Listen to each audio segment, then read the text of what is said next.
माझं नाव मीना आणि मी 35 वर्षाची तरुणी आहे. माझ्या घरात मी, माझा नवरा, माझा सासरा आणि माझा छोटा दीर असे आम्ही राहायचो.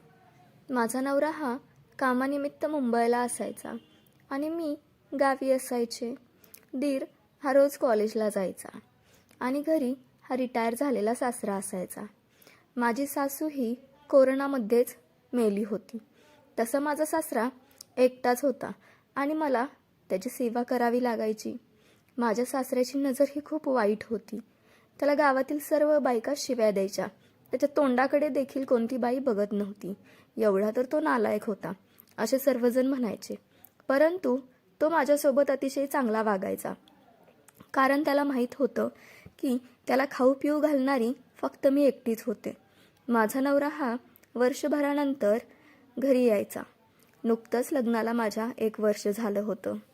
लग्न तसं माझं उशिराच झालं होतं. बरीच स्वप्न मनामध्ये होती, पण ती काही पूर्ण झाली नाहीत. माझ्या सासऱ्याला पैसे भरपूर येत असायचे आणि तो त्या पैशावर मजा मारायचा. सगळ्यांना घरातल्या खरेदी करून आणायचा. वेगवेगळ्या वस्तू माझ्यासाठी तर सारख्या घेऊन यायचा. साड्या घेऊन यायचा. एके दिवशी त्यांनी माझ्यासाठी गळ्यातला हार आणला होता आणि तो मला खूप आवडला.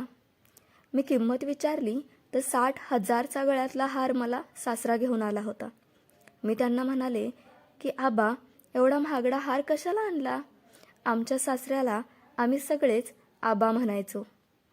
तर आबा मला म्हणाले, अगं तू माझी मोठी सून आहेस. मग माझ्या मोठ्या सुनाचे लाड हे मी नाही करणार तर कोण करणार? सासू असती तर तिने केले असते, पण आता ती पण नाही आहे. बघ, मीच केले पाहिजेत ना, असा तो मला म्हणाला. मी म्हणाले, हो आबा. माझ्यासोबत खूप चांगला असायचा, पण बाकीच्या बायका त्याला खूप नावं ठेवायच्या. ते नंतर मला समजलं की का नावं ठेवत होत्या. एके दिवशी माझ्या सासऱ्याने लॉकरमधून हार बाहेर काढला आणि मला म्हणाला, मीना इकडे ये ग. मी म्हणाले, का? काय झालं? मला म्हणाला, अगं हा हार मी तुला गळ्यात घालण्यासाठी आणला आहे का तिजोरीमध्ये ठेवण्यासाठी आणला आहे? मी म्हटलं, सणालाच घालीन मी. तर मला म्हणाला, काय करायचं सांग, मला आजच घालून दाखव, बघू दे मला कसा दिसतोय. मी म्हणाले, अहो कशाला आबा, सणासुदीला घातलेले दागिने चांगले दिसतात. तर तो मला म्हणाला, अगं तू अगोदरच चांगली दिसतीस, ये इकडे चल. मी त्याच्याजवळ गेले आणि म्हणाले, आणा इकडे, मी घालते. तर मला म्हणाला, मी घालतो, इकडे ये. तसं म्हणाला आणि स्वतःच माझ्याजवळ आला आणि माझे केस त्यांनी पुढे सरकवले आणि हळूच माझ्या गळ्यातून तो नेकलेस, तो हार त्यांनी घातला आणि मला म्हणाला, चल. आरशासमोर नेलं आणि मला म्हणाला, बघ किती सुंदर दिसतीये. आता मी म्हणाले, हो. त्याला मी म्हणाले, चला मी जाते काम करायला. तेवढ्यात मला म्हणाला, अगं का सारखी काम करत असतेस? तब्येत बघ तुझी किती बारीक झाली आहेस. तब्येतीकडे लक्ष दे. लग्न करून आली होतीस त्यावेळेला गुटगुटीत होतीस आणि आत्ता काय केलंय? मी म्हणाले, काही नाही झालं मला. तर मला म्हणाला, नवऱ्याची आठवण येते का तुला? मी म्हणालं, नवरा आहे, त्याची आठवण येणारच ना मला. तर काय करणार, तुमच्या मुलाला माझी काही काळजीच नाही आहे. तर मला तो म्हणाला, त्याच्या मागे काम असतं ना गं. हे बघ, नवऱ्याला काळजी नाही आहे म्हणजे नवऱ्याच्या बापाला काळजी नाही आहे असं नाही. मला तर तुझी खूप काळजी आहे. मी म्हणाले, हो का? तर मला म्हणाला, हो. तसं म्हणायला आणि त्याने माझ्या छातीवरून हात फिरवायला लागला. मी त्याला म्हणाले, अहो आबा काय करताय? तेवढ्यात आबा मला म्हणाले, हे बघ, जोपर्यंत तुझा नवरा येत नाही तोपर्यंत तू मला तुझा नवरा समज. मी म्हणाले, असं कसं? तर तो मला म्हणाला, असं कसं म्हणजे? का, नवऱ्याचं काम मी करतो की तुझ्या? मी म्हणाले, नाही नाही, हे चुकीचं आहे.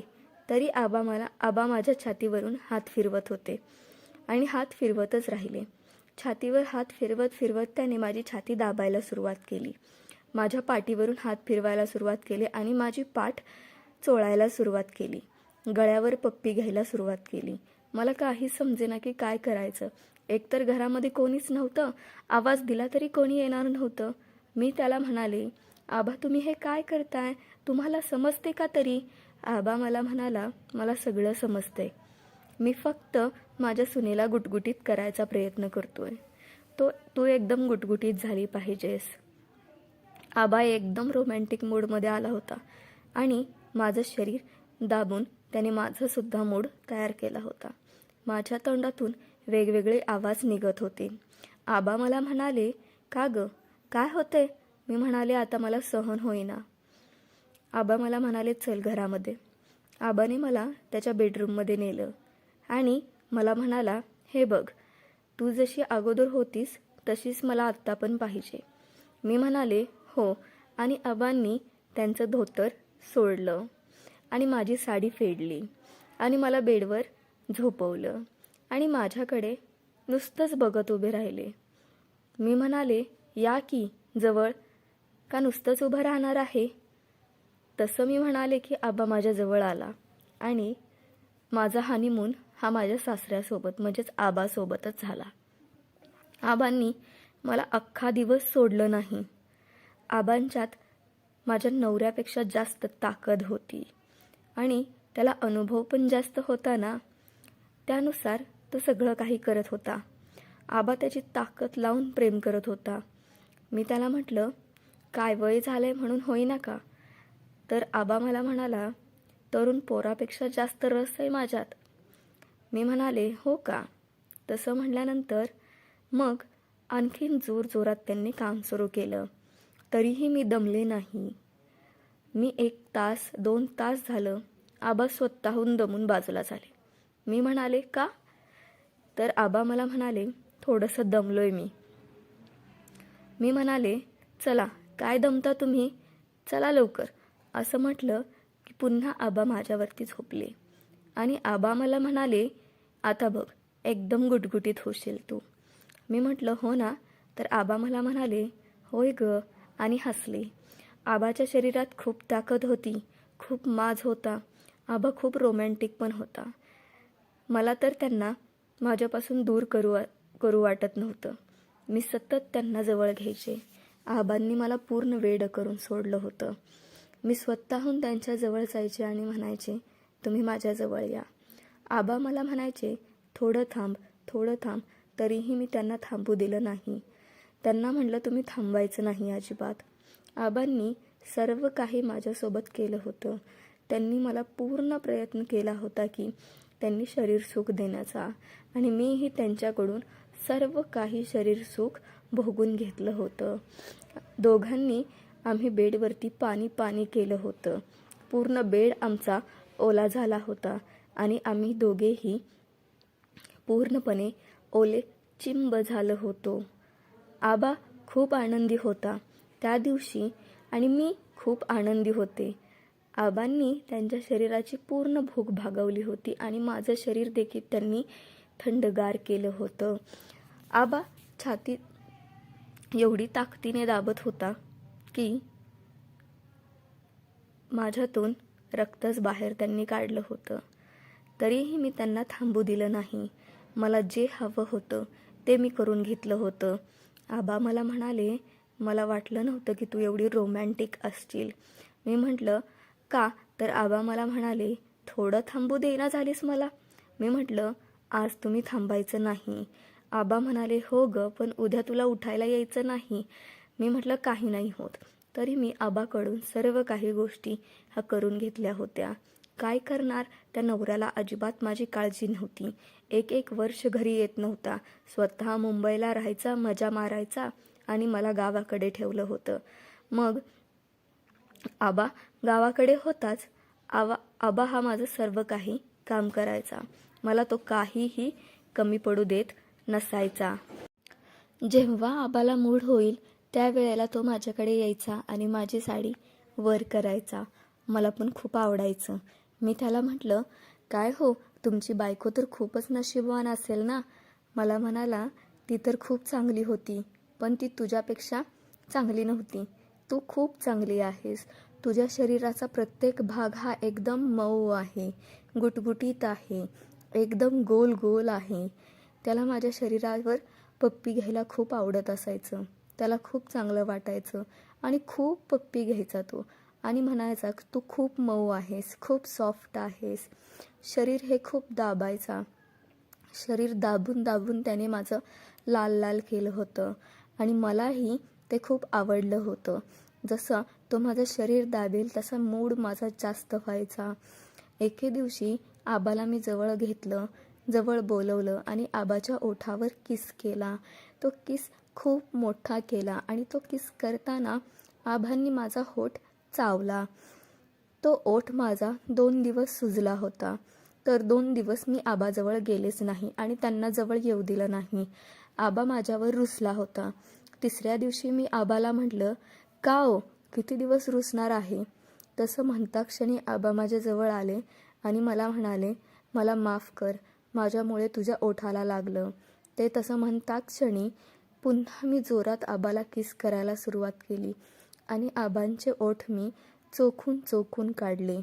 आबांची जीभसुद्धा मी चोखून काढली.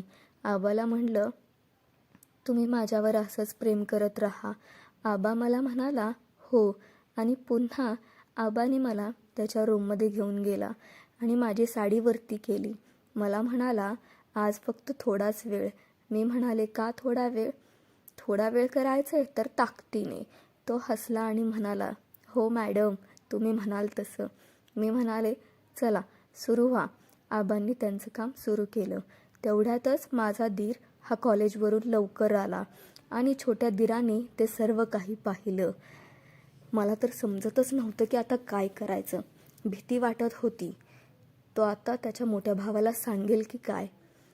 त्याने त्याच्या मोठ्या भावाला काही सांगितलं नाही. तो एकदम शांत राहिला. बाजाराच्या दिवशी आबा पुन्हा बाजारात खरेदी करायला गेले आणि त्या दिवशी दीर हा एकटाच घरी होता. दीर मला म्हणाला, तुम्ही काय केलं तुम्हाला तरी समजतं का? मी म्हणाले, अहो काय नाही, ते जे काही झालं ते चुकून झालं. तसं मी म्हणता क्षणी माझा दीर माझ्या अंगावरती एकदम धावून आला आणि त्याने मला जोरात मिठीत घेतलं.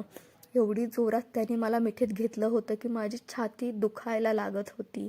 माझ्या छातीत कळ मारत होती आणि त्याने जोर जोरात माझी छाती दाबायला सुरुवात केली होती. त्याच्या वडिलांनी जे केलं होतं तेच तो देखील करत होता. त्याने छाती दाबून दाबून माझा ब्लाऊज काढून टाकला होता आणि पुन्हा जोरजोरात तो माझं अंग दाबायला सुरुवात करत होता. मी म्हटलं, अरे काय करतोस, तुला समजतं का? तर मला म्हणाला, का माझ्या वडिलांकडून करून घेतलेलं चालतं आणि माझ्याकडून नाही चालत का तुला? चल आतमध्ये, असं म्हणाला आणि मला आतमध्ये घेऊन गेला. आतमध्ये गेल्यानंतर त्याने त्याची पॅन्ट काढली आणि त्याचा शर्ट देखील काढला आणि माझ्या जवळ आला आणि पटकन त्याने माझी साडी फेडून टाकली. मला म्हणाला, माझ्या वडिलांकडून तर जोर जोरात करून घेताय की, थकत नाही अजिबात आणि मला काही करू देत नाही. तसं म्हणून त्याने त्याचा कार्यक्रम सुरू केला. त्यावेळेला मला समजलं आबापेक्षा जास्त ताकद त्याच्या बारक्या पोरात होती आणि एवढा तरुण तो मुलगा होता आणि तो जे काही करत होता ते खूप छान करत होता. मला ते आवडत होतं. मी त्याला म्हटलं, हे बघ, तुला जर हे करावं लागलं तर तुला हे रोज करावं लागेल. तो हसला आणि मला म्हणाला, तुम्ही फक्त आवाज द्या आणि मग बघा. मी त्याच्याकडून पण हवं तसं शरीरसुख भोगलं होतं आणि त्यालाही सर्व काही दिलं होतं. तो खूप आनंदी झाला होता. तो मला म्हणाला, तुम्ही मला खूप मोकळं मोकळं केलं आज. मी म्हणाले, फक्त हे तुझ्या वडिलांना सांगू नको म्हणजे झालं. तो म्हणाला, नाही नाही, आबांना मी काही सांगणार नाही. आम्हा दोघांनाही तुम्ही पाहिजे तसं सुख द्यायचं. मी म्हणाले, ठीक आहे, तसंच करेल. एके दिवशी आबाने मला बोलवलं तेव्हा मी गेले नाही, कारण माझं शरीर हे खूप दुखत होतं. आबा मला म्हणाले, का आली नाहीस? मी त्यांना सांगितलं की माझं शरीर दुखतंय. तरीही आबांनी त्यांचा कार्यक्रम सुरू केला. त्यांनी विचार केला नाही माझं दुखत होतं त्याचा.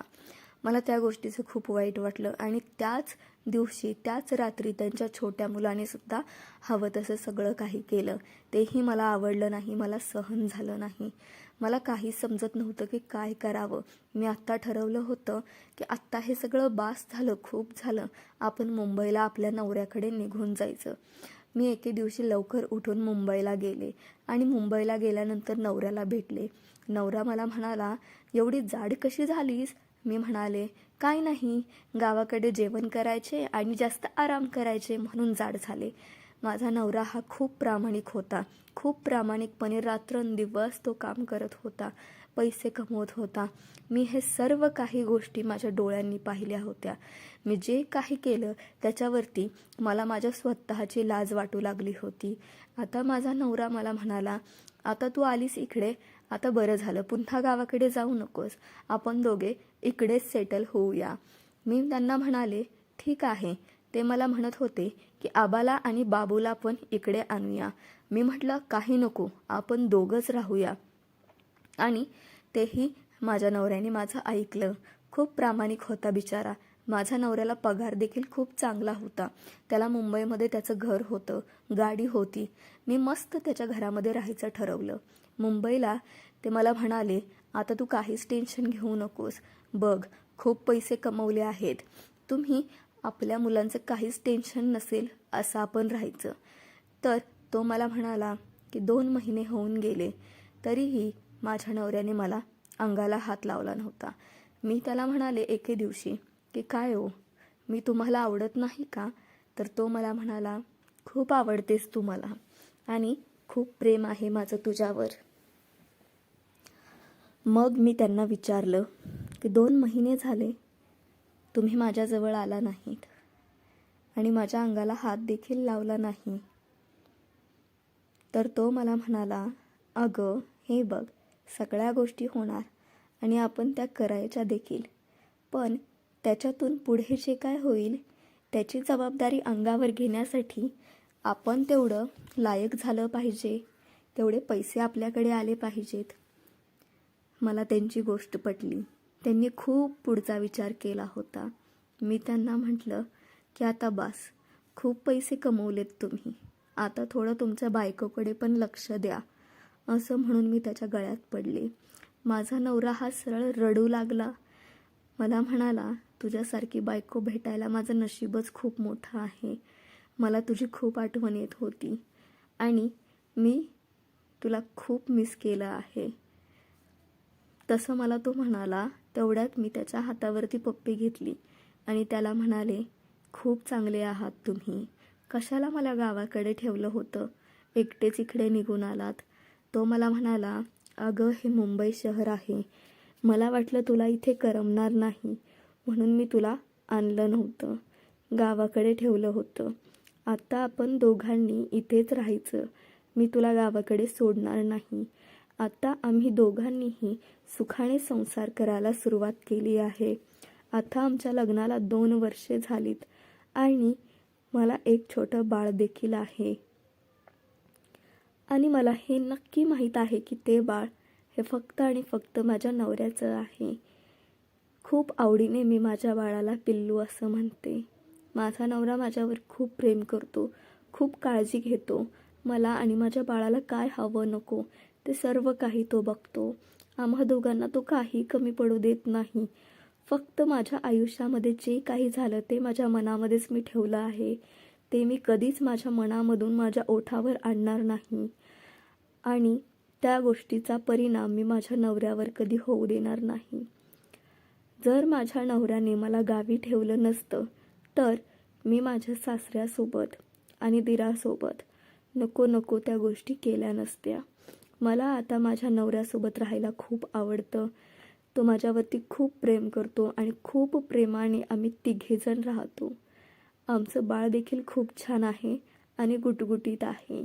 माझ्या नवऱ्यासारखा नवरा भेटायला खूप नशीब लागतं. माझा नवरा मला खूप जपतो आणि त्यापेक्षा जास्त महत्त्वाचं आहे माझ्या आयुष्यामध्ये की माझा नवरा हा खूप प्रामाणिक आहे.